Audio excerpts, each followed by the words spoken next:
Welcome to Toffee Blue View, your source for all things Everton. I'm Gerry. Max is here.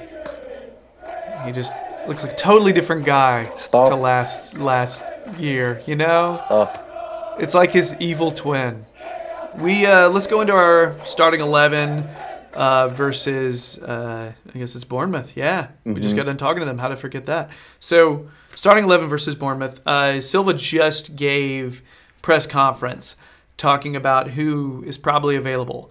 The three players that are not available. Schneiderlin nursing that injury. Hopefully back next week, which is sooner than I was expecting. Yeah.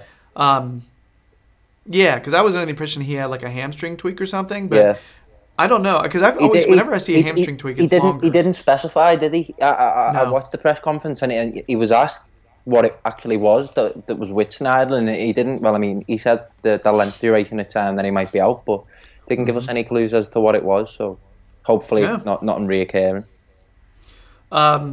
Additionally, Mina and Gomez will not be ready. He said they're probably not going to be ready to start playing until after the international break. So evidently, Gomez obviously nursing a hamstring as well. And Mina he had a little bit of an injury, but he's also just coming back from World Cup. He's getting up to speed. And honestly, I want him to take his time. Yeah. I want him to learn the system and develop some sort of understanding with another center back. Definitely. That would be fantastic. So, having said that, who's starting for you coming up this Saturday? Jordan Pickford in goal. Seamus Coleman, captain, right back. Centre back. I think that's the main point of contention again, who we play at centre back. But I can't really argue. I'd have to go for Michael Keane and Mason Holgate. Leighton Baines at left back. Central midfield, Idrissa Gueye, and Tom Davies. I'll stick it with Tom there. On the wings, Theo Walcott and Richarlison. Gylfi Sigurdsson, and in front of him, Cenk Tosun. Yeah. So you've got you slotted Baines in there, right? Yeah. So you've essentially got the same lineup as last week. Is that correct? Except for Davies comes in for Schneiderlin. It's tough because Digne is available. Yeah. Right? But I've got Baines in there as well. Pickford, Coleman, Baines, obviously in the back. Then it gets a little hectic because I don't really think that Holgate and Keane have done a whole lot to lose their place, either one. However, I do wonder if one of them dropped the ball on the goal last weekend. Yeah. And I'm wondering if Silva, because we don't know enough about Silva yet, I'm wondering if Silva is the kind of coach to drop someone because of a mistake. You know, kind of there are many coaches out there. They see one error, dude, get out. Yeah. It's competition for place. Ronald Koeman, in particular. I think, not to name drop another team, but reading that Tim Howard autobiography, apparently Ferguson was like that very much. Yeah. By the way, in that Tim Howard autobiography, I'm sure it's been corrected now, but they misspelled Gladys. Did they? Every time it appeared in the book. Jeez. Somebody clearly had done like a find all and replace all thing in there, and the W was in the wrong place. It was like Gladwis. God, I know it's a tricky way of spelling it, isn't it? But surely after the first time you learn it, you never forget it. Yeah, there's some stuff like that. So I saw that and I'm like, that's strange. You know, I don't really know how that gets through, but somebody apparently did a replace all, didn't catch it. Whatever. Anyway, different subject. Back to the lineup. We digress. And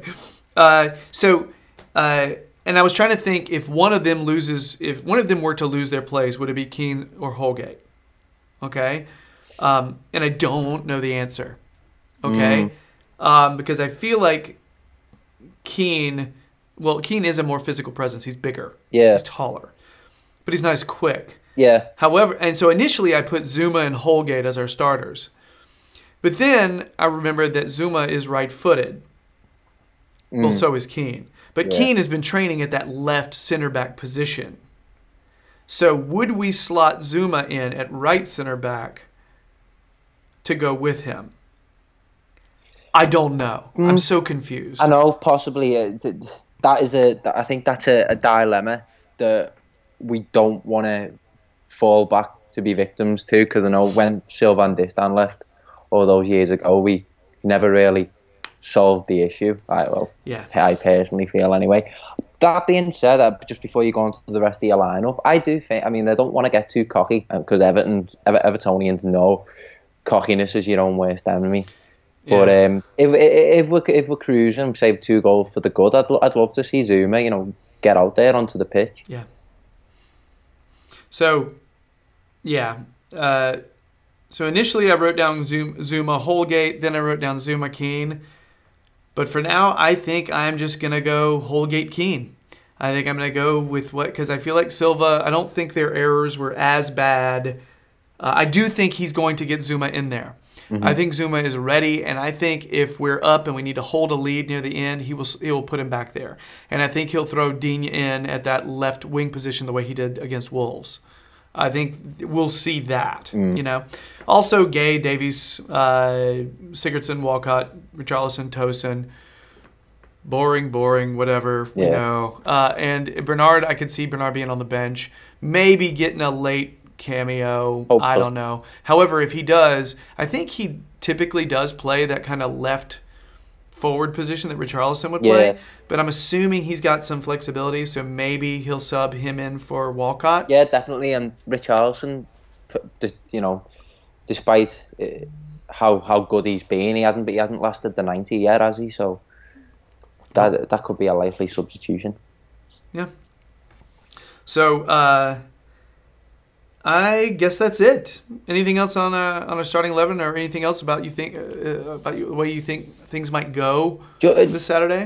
Just on the Leighton Baines, Luca Digne thing. I really think Baines has been one of our best performers so far this season. I think it's a testament to him as a player, as a man. I think he's adjusted really well to the new regime, which a lot of senior players would otherwise sometimes struggle.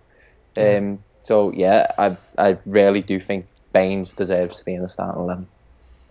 There's a very good reason why the guy is like my favorite player. Yeah.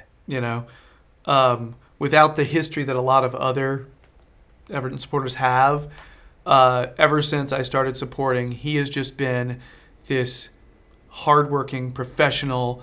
Plus, he's just such a laid-back, funny guy. Yeah. But he's looked great. You're right, and he's not going to be around for too much longer, because you want him to just last forever. Yeah. But yeah, man, this could be the game where we see him hit the bench and all the other starters are the same. In order to make sure we give Digne that like fair shake, that everybody else is settled. You know what I mean? I feel like if you're going to bring in a new player, make sure everybody else has been together for a while to give them a chance. Because when you're bringing in like 4 players in new positions, it's going to be chaos one way or another. So, good point. Anyway, very cool. Well, we're feeling good about this just because we're playing well. Bournemouth is no slouch, though. They've played well this season as well. So, fingers crossed this gets knocked out. So we'll move on. We've got one more video coming up about Marcel Brands. So stay tuned for that. Let's go. But that is the end. Oh, sorry? Let's go. Yeah. So that's the end of our starting 11 video. If you've been digging the videos, please subscribe. Sitting at around 1,100. Thank you very much. Subscribe to the Toffee Blues YouTube channel. You can also check us out on our podcast. You can find that on either iTunes or Acast, that kind of spot. Also, Max, you can find Max all over the Toffee Blues website. He's got some analysis there, but also he pops up on podcasts sporadically. Check his Twitter, and his Twitter info is right over there. I guess that's it. Let's go ahead and talk a little bit about Bronze, shall we? We shall. All right. Bye.